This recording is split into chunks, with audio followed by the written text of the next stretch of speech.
Questa sera un seminario tecnico, più che una degustazione, da parte dell'AIS Veneto.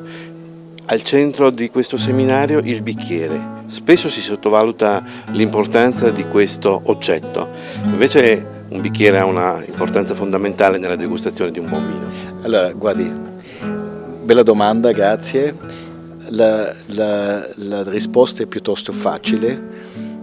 Il bicchiere tiene il vino, molto semplice. Poi ci sono questi bicchieri speciali che non tengono solamente il vino e lo fanno scorrere in bocca, ma che mettono in risalto il vitigno con gli aromi e con il sapore, e questo un bicchiere, quando è studiato bene, può rendere queste sensazioni e può elevare l'emozione che il vino porta. Quindi un'azienda come la vostra è molto attenta alla ricerca?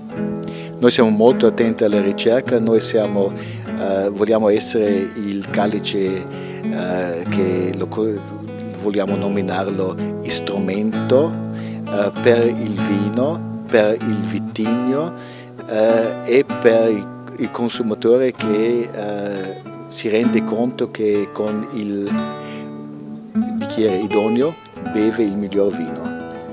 Per uno spettatore che non conosce la vostra azienda, in poche parole, come la descriverebbe? Guardi, noi siamo un'azienda che viviamo per il vino, abbiamo questa passione per il vino. Non siamo produttori di vino, ma siamo produttori di bicchieri da vino. Allora questa passione che questi che lavorano nei prati o nel vitigno, questa passione è anche nel nostro sangue.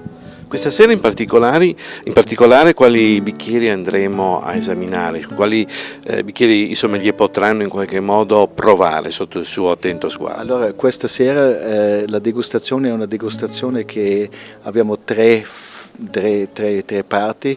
Iniziamo con acqua liscia, fredda, che facciamo rendere conto che il bicchiere veramente fa solamente una cosa. Tratta con la fisica e come il liquido scorre in bocca e dove tocca, e lì lascia questo impatto che l'acqua fredda uno sente che è molto diverso.